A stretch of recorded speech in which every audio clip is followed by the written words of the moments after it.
ഒരു ത്രികോണത്തിലെ കോണുകൾ 5:3:4 എന്ന അംശബന്ധത്തിലായാൽ ഏറ്റവും ചെറിയ കോണേത്. അപ്പോൾ ഒരു ത്രികോണത്തിലെ എല്ലാ 3 കോണുകളുടെയും തുക, എല്ലാ കോണുകളുടെയും തുക നമുക്കറിയാം 180 അപ്പോൾ ഇവിടെ ഏറ്റവും ചെറുതാണ് ചോദിച്ചേക്കുന്നത്. അതുകൊണ്ട് അംശബന്ധത്തിലെ ഏറ്റവും ചെറിയ സംഖ്യ എടുക്കണം.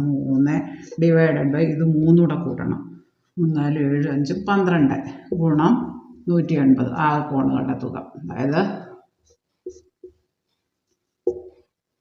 45. 3 × 15 45. ഓപ്ഷൻ എ ആണ് ഉത്തരം. ഇവിടെ ത്രികോണങ്ങളുടെ കോണുകളുടെ അംശബന്ധം 5:3:4 എന്ന അംശബന്ധത്തിലായാൽ കോണുകൾ, അതായത് ഏറ്റവും ചെറിയ കോണ് ചോദിച്ചുകൊണ്ട് 3 ഇത് 5, 3, 4 അതിൽ ഏറ്റവും ചെറിയ അളവ്. ഇപ്പോൾ 3 / ഇത് 3 കൂടെ കൂടണം. 5, 3, 4 കൂടെ, അതായത് 12 × 3/12 × 180. 12 ഇത് കട്ടാക്കുമ്പോൾ 3 × 15 45 വരും. 3/12 ഏറ്റവും വലിയ കോണാണ് ചോദിച്ചെങ്കിൽ 3, 4, 5 5/12 × 180.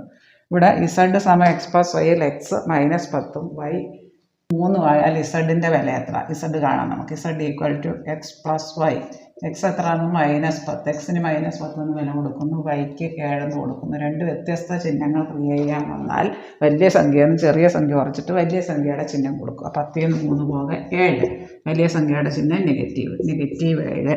ഓപ്ഷൻ ബി ആണ് ഉത്തരം. ഇവിടെ Z = X + Y. Xൻ്റെ വാല്യൂ -10 എന്ന് കൊടുക്കുക, Yയുടെ വാല്യൂ 3 എന്ന് കൊടുക്കുക. Z = X + Y, അതായത് -10, Xന് പകരം -10 + Y 3. രണ്ട് വ്യത്യസ്ത ചിഹ്നങ്ങൾ മൈനസും പ്ലസും അത് ചെയ്യാൻ വന്നാൽ വലിയ സംഖ്യയിൽ നിന്ന് ചെറിയ സംഖ്യ കുറച്ചിട്ട് വലിയ സംഖ്യയുടെ ചിഹ്നം ഇടുക.